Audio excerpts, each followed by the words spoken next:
देशाचे नेते आदरणीय शरदचंद्रजी पवार साहेब, महाराष्ट्राचे उद्योग मंत्री माननीय उदयजी सामंत, माजी आमदार अशोक बापू पवार, माजी आमदार सूर्यकांत काका पलांडे, देवदत्तजी निकम, विकासजी लवांडे, राहुलजी पाचरणे, व्यासपीठावरील सगळेच मान्यवर, दामोअण्णा असतील, आमचे गवारे साहेब असतील, या लढ्यात सुरुवातीपासून ज्यांनी अगदी हिरिरीने भाग घेतला ते शेखरदादा पाचुनकर असतील, विश्वासकाका ढमढेरे असतील, सर्व मान्यवर, आपण सर्व उपस्थित सर्व पत्रकार बांधव. खरं तर परिस्थिती काय आहे, अडचण काय आहे, ही सातत्यानं तुम्ही सगळेजण लढा देताय.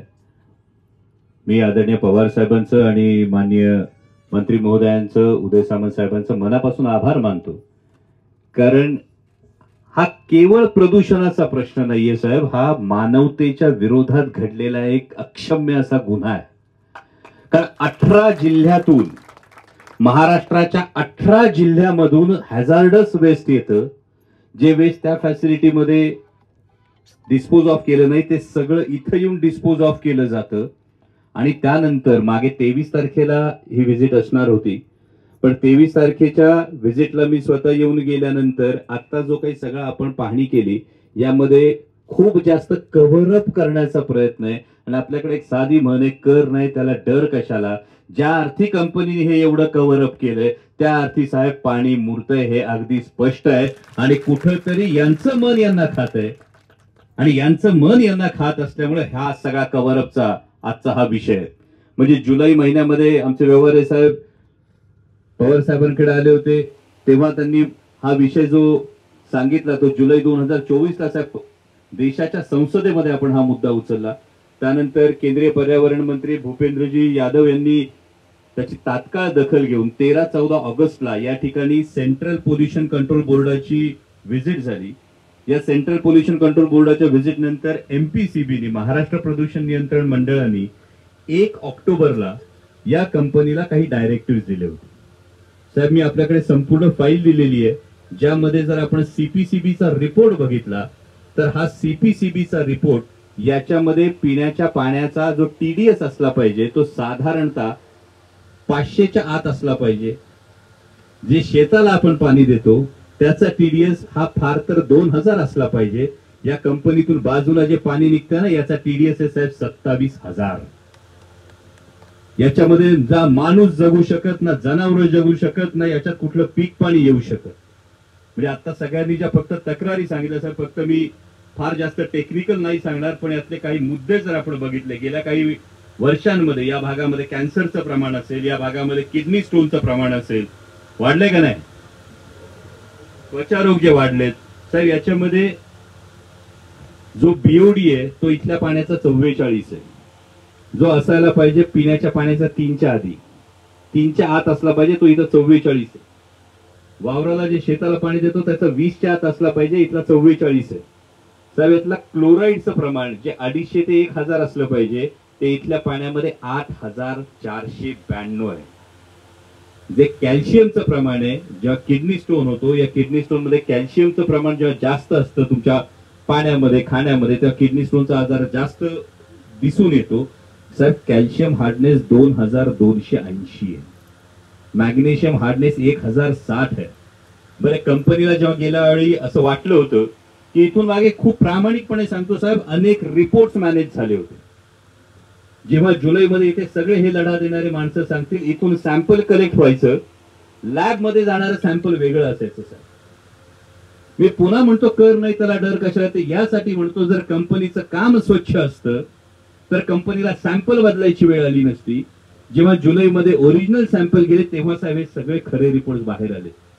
आणि हे सगळे रिपोर्ट्स बाहेर आल्यानंतर कंपनीने अजूनही कंप्लायन्स हा पूर्ण केला नाही. त्यामुळे ग्रामस्थांची, या भागाचा लोकप्रतिनिधी म्हणून माझी आपल्याकडे ही मागणी राहील की ज्या कंपनीची ही मोनोपॉली झालेली 18 जिल्ह्यातल्या हॅझार्डस वेस्ट आणण्यासाठी, जोपर्यंत कंपनी या सगळ्या गोष्टींवरचं सोल्युशन देत नाही, आजही साहेब कंपनीच्या आतमध्ये रिव्हर्स ऑस्मोसिसचा प्लांट नाही. आपण स्वतः बघितलं की खाली जे काही लिचेट येतंय, कंपनी सांगते वरून पाणी येतंय, हे केवळ वरून पाणी येतंय की लिचेट सुद्धा जातंय, हे खरं तर याची तपासणी व्हायला पाहिजे.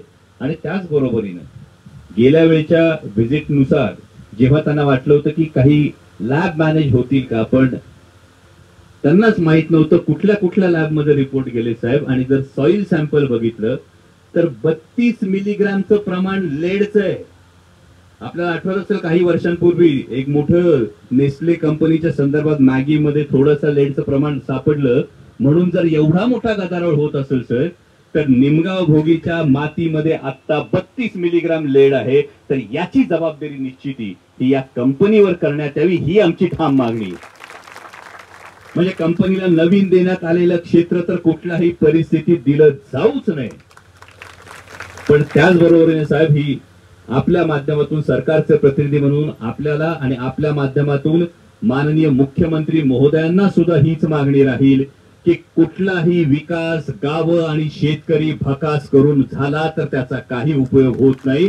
आणि त्यामुळे हा विकासाला नक्कीच विरोध नाही, परंतु हे जे नवीन क्षेत्र येत आहे आणि या पद्धतीने जर आमच्या पाण्यात, आमच्या मातीत आणि आमच्या आयुष्यात विष कालवलं जात असेल तर या कंपनीचं नवीन येणारं क्षेत्र हे त्वरित रद्द करण्यात यावं, ही आमच्या ग्रामस्थांची आपल्याला मागणी आहे.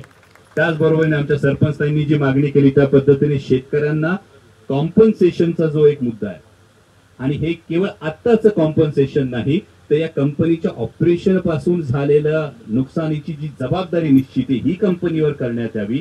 आणि त्याचबरोबर जे पाणी आणि सॉइल कंटॅमिनेशन जे झालेलं आहे याच्या रिज्युव्हिनेशनचा, याच्या पूर्णपणे पुनरुज्जीवनाचा एक कार्यक्रम निश्चित करून, कारण साहेब फॅसिलिटी ही 2027 ला बंद होणार आहे.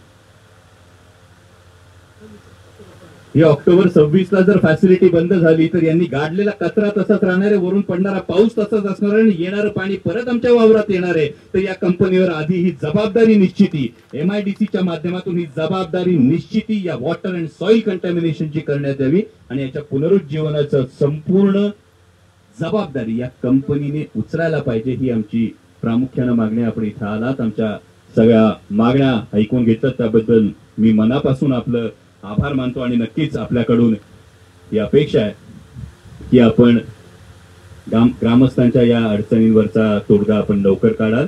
धन्यवाद. जय शिवराय.